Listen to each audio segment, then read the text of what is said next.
Honoring a hero, Detective Greg Ferency, born here in Terre Haute, Indiana, his end of watch July 7th, 2021. A Terre Haute South grad and ISU grad.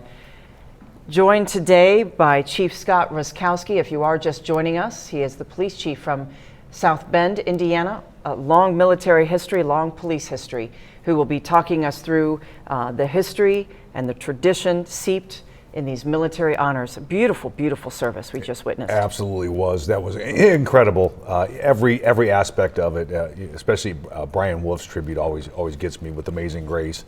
But the speakers as well. I mean, they were very poignant points there. Let's first talk about Lieutenant Brian Wolf. He's with the Marion County Sheriff's Department, and he was here 3 years ago when we laid to rest Officer Rob Pitts. He did, and sang the policeman's version again of Amazing Grace, and that's just that's one of the many things that get me, as well as many other officers and other people as well. It is the police rendition, and as you could listen in, of course the words were different, but very perfect for today. Yes. The speakers, boy, they were fantastic. First, FBI Director Mr. Wray was here and gave a fantastic speech. We're looking at video here, and perhaps we even have from sound from him. But what a great, heartfelt speech, and the fact that he even came here today. Oh, let's listen in. He never said no, and he always had your back.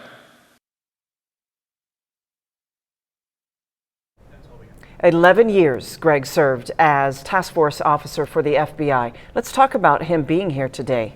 What an honor. It is, and that's not a very common circumstance where the director of the FBI or any director would make something of this nature. So it speaks volumes for his integrity. Director Christopher Wray was put into service with the FBI as director in 2017. He is appointed by the president. So it is an honor, I'm sure, to the family that he is here today.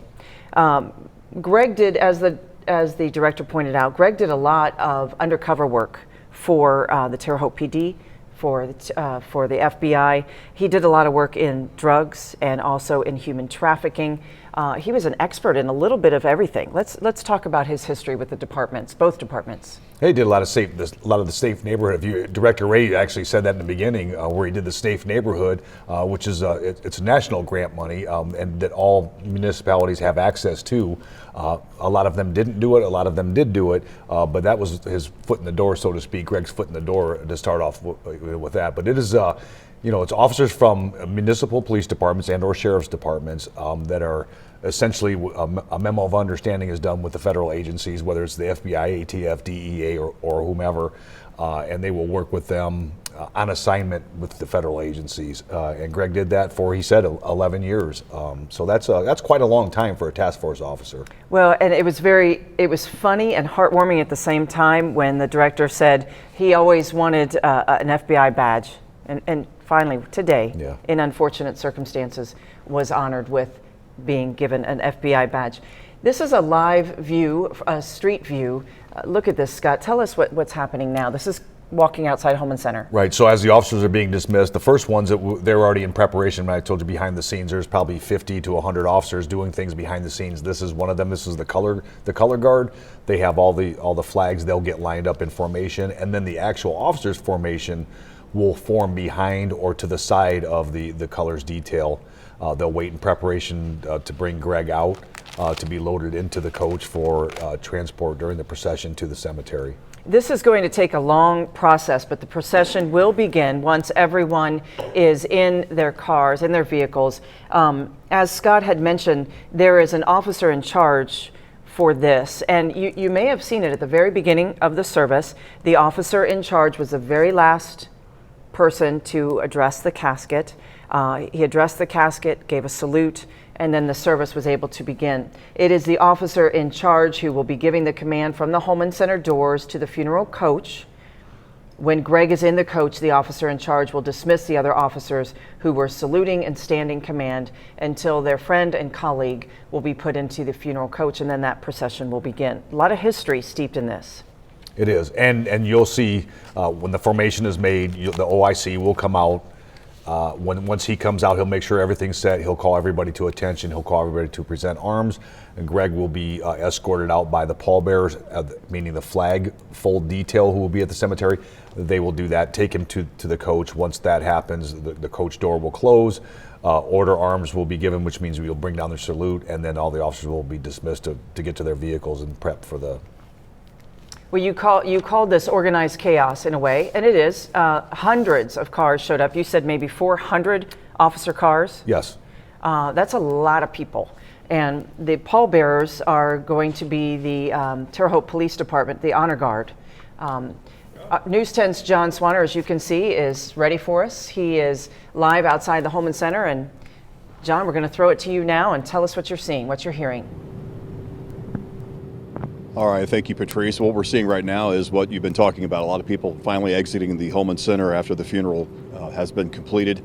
And for those of you lining the procession or planning to line the procession, we can kind of tell you what you can expect. At the head of the procession are going to be officers on motorcycle. There's probably anywhere from a dozen to 24 officers that'll be on motorcycles ahead of 2 funeral coaches and then several vehicles lined that will transport the family to Calvary Cemetery.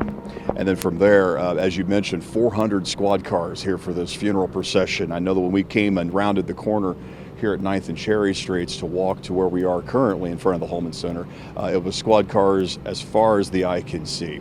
And so it's going to be a very lengthy procession. You'll see officers from all over the state of Indiana and quite frankly from all over the country being here to honor Greg Ferency. And you heard in the especially the 2 speakers from the family that were appointed by the family to speak, you heard the calls that they took from police and personnel from all over the world and the respect that they have for Detective Ferency. So you can imagine that there's going to be a rather large procession here in Terre Haute. There's a number of officers that have made their way here, and it's been really neat to see that. I wish I had better words to say, but it's just really awesome, I guess, is to see how so many officers from all over have come to support this community and this family in this time of need. So we'll bring the coverage out here when the casket is being brought outside of Holman Center. We'll have that for you here momentarily. Back to you. Thank you, John. Now, John mentioned that procession. Scott, that's going to be a very long procession. Describe that to us, how it will look. So you'll have, as John said, motorcycles will be leading the way probably to what we call bunny hop intersections to make sure that they're covered so the funeral procession is not supposed to stop except for the designated places. So what they want to make it safe for travel for everyone in both directions. And, it gives an opportunity for people to maybe get out of their cars and to pay their respects or thanks, Sure. whatever that may be. And then after the Terre Haute cars, it'll be all other agencies that will fall in behind the Terre Haute cars, all the way up to the coach itself. And then there will be the family vehicles and that are directly behind the coach, and then other family or close friends or relatives will be behind them, and that will go that way to the cemetery.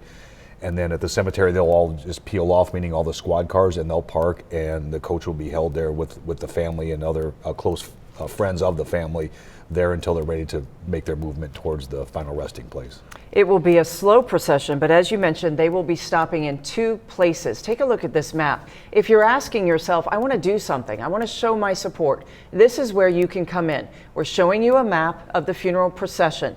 It will take place momentarily. It's going to take some time to get people in their cars and vehicles and so forth, but 2 stops at the Terre Haute Police Department for the final 1042 will be made, and then a stop at Brown and Wabash where the garrison flag is, and then of course at Calvary Cemetery. You can line that route along Wabash Avenue and show your support. Detective Greg Ferency gave 30 years of support and to this community, of service to this community. Please come out, line that route. Bring your children, teach them as to what is going on, and show your support not only to Detective Ferency, but also to the entire police department and all first responders in this area. We want to show you again what is going on outside the Holman Center. It is my understanding, Scott, that the casket is about ready to be brought out and put in the funeral coach. Talk about what will happen, the history here behind this. Well, so right now they're closing the casket, and then they'll fully drape the American flag over the casket. They'll put a band on the casket to keep it, if it does The get flag windy. attached, sure. Yes. So they'll do that. Now they're making sure everybody's in place. They'll close that. They'll drape. It's called draping the flag.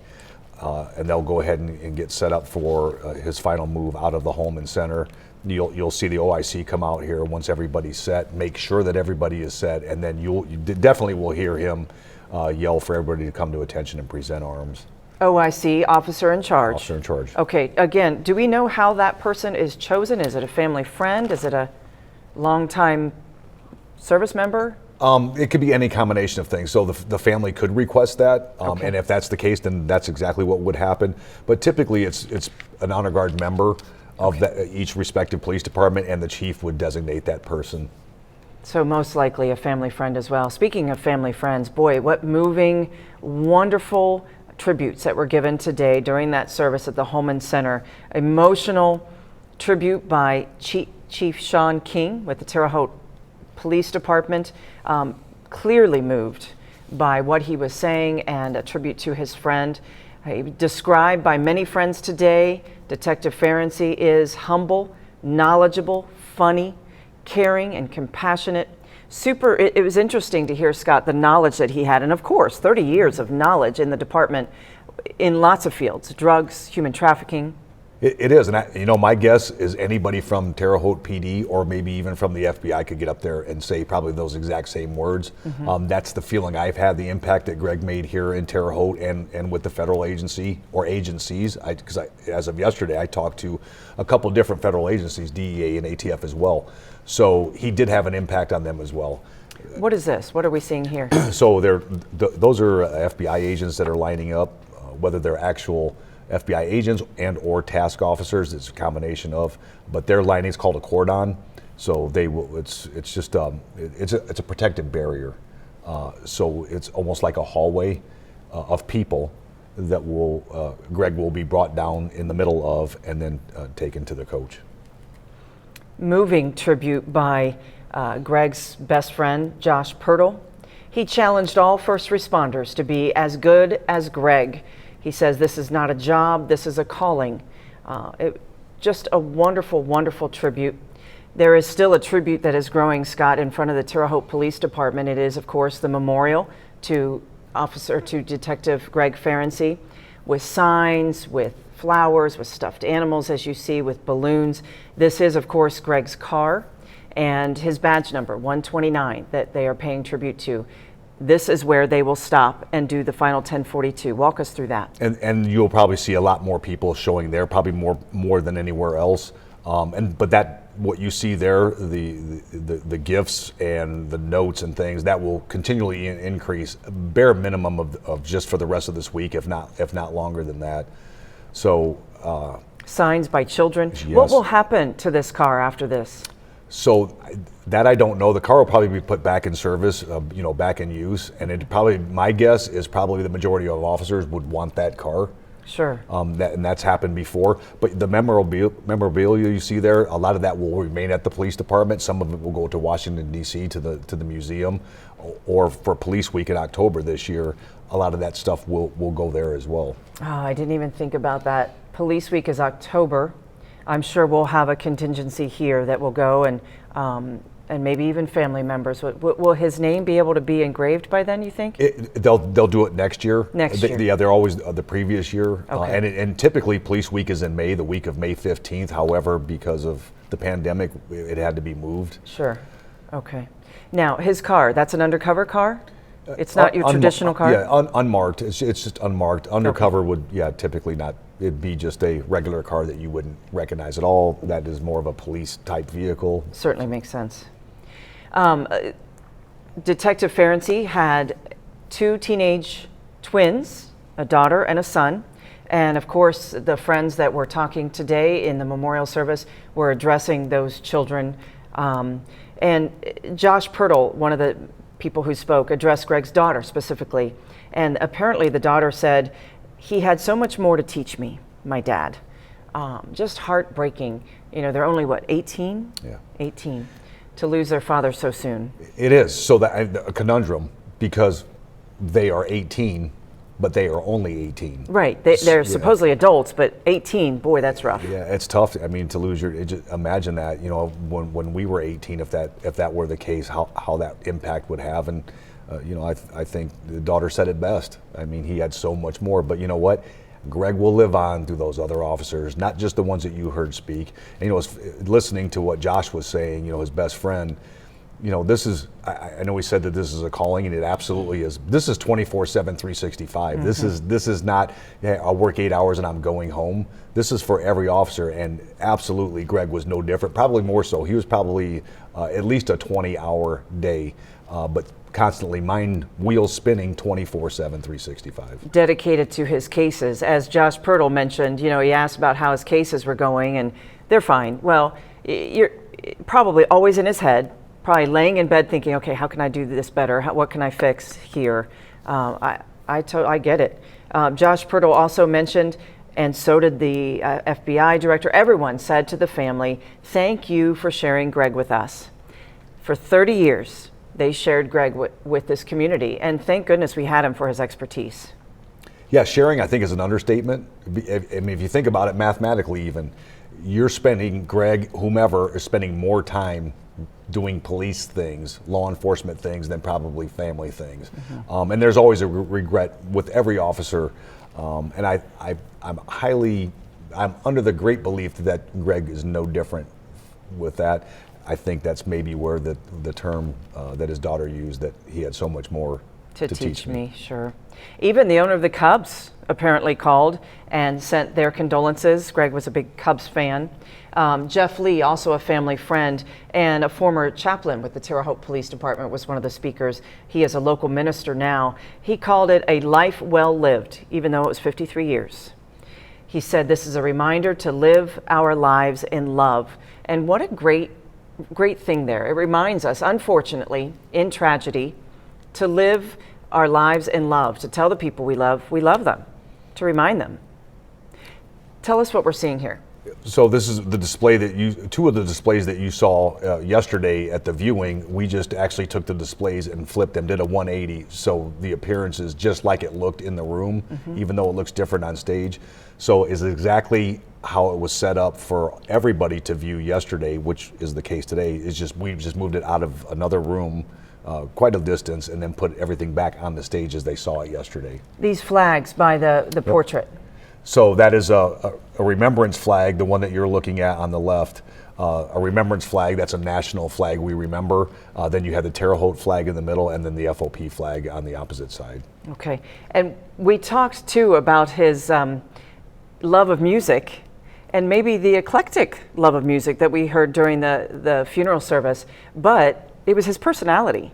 Yeah, definitely. I know we talked off air, and it was, I have never heard music choices, especially, at a viewing, but hats off, kudos, that was quite awesome. I could say other words, but we're on air, and I will say it was definitely a thumbs up for the personality aspect. Well, and that's what you want. You want a service that will reflect your loved one's personality. The officers that were in attendance were probably like, oh, I know Greg loved this song. So that's wonderful. I think that's wonderful, and I thought it was very fitting. What are we looking at now? They're lining up. It does not appear, Scott, that the casket has come through that wall of protection, as you called it. Yeah, no. So when closing the casket, obviously the Reverend would say a few words. The family will have one more opportunity to say goodbye before they close the casket. They will make a shroud, a human shroud around the casket. They'll go ahead and close the casket up, and then drape the national colors, the flag, over the casket, and then get that prepped for removal. All right. The Reverend Benjamin Syberg said that there is no greater love than this, to lay down life for your friends. And that's exactly what Detective Greg Ferency did. He laid down his life for this community. 30 years he gave to this community. Mayor Duke Bennett thanking him as well. The mayor mentioning earlier this week that how tragic it is that this city has had to see 3 officers killed in the line of duty in the last 10 years. Why is this human shroud, as you called it, why is that important? Why is that symbolic? Well, again, you don't know everybody's personality or their ability to comprehend things. Okay. So that's one reason it's a privacy issue, and then secondly, it is an aesthetic issue. It is pomp and circumstance, if you will. So it's a human fence, almost like you see the cordon here. It's a tighter. It's actually shoulder to shoulder on the inside, where people wouldn't be able to onlook. But that's after the family's already had their last time with him, to be able to see him. And there are things that are that the family wants that are on his person during the viewing, and the public that wouldn't be probably a good idea for the public to see those things, and so that's why we do it. And that's also why it may be taking a while here to get the casket out into the funeral coach. That is a shot. You could even see Brady Harp in there. He's shooting from the garage, Cherry Street garage, for us. That bird's eye